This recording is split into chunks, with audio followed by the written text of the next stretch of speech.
হজ ফরজ হওয়ার পর কয়েক বছর পর হজ করলে কি গুনাহ হবে? এর উত্তর হলো, যে বছর হজ করার জন্য আর্থিক সঙ্গতি আল্লাহ তাআলা দিয়েছেন সেই বছরই হজের চেষ্টা করতে হবে। এটিকে ওয়াজিব আলাল ফওর বলা হয়, অর্থাৎ সামর্থ্য হওয়ার সাথে সাথেই নিকটতম বছরেই হজ সম্পাদন করতে হবে, এটি আবশ্যক।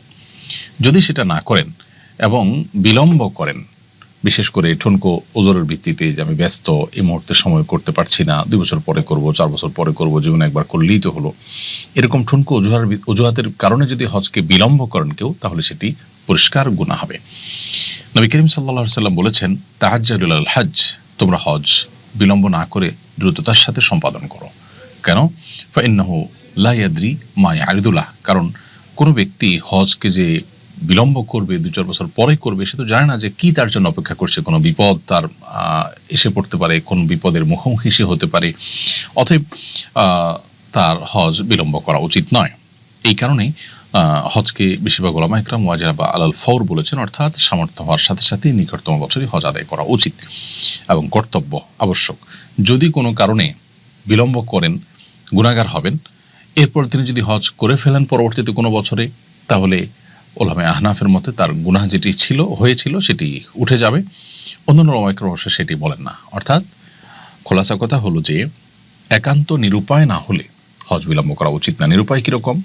কেউ হজ করার জন্য অর্থ করে জোগাড় করেছেন, আর্থিক সঙ্গতি হয়েছে, কিন্তু তার দেশ থেকে নিষেধাজ্ঞা আছে, তার নামে কোনো মামলা হয়েছে বা কোনো পলিটিক্যাল পরিস্থিতির মুখোমুখি হয়েছেন, তিনি যেতে পারছেন না, এরকম ওজরের কারণে যদি বিলম্ব করেন তাহলে গুনাহ হবে না।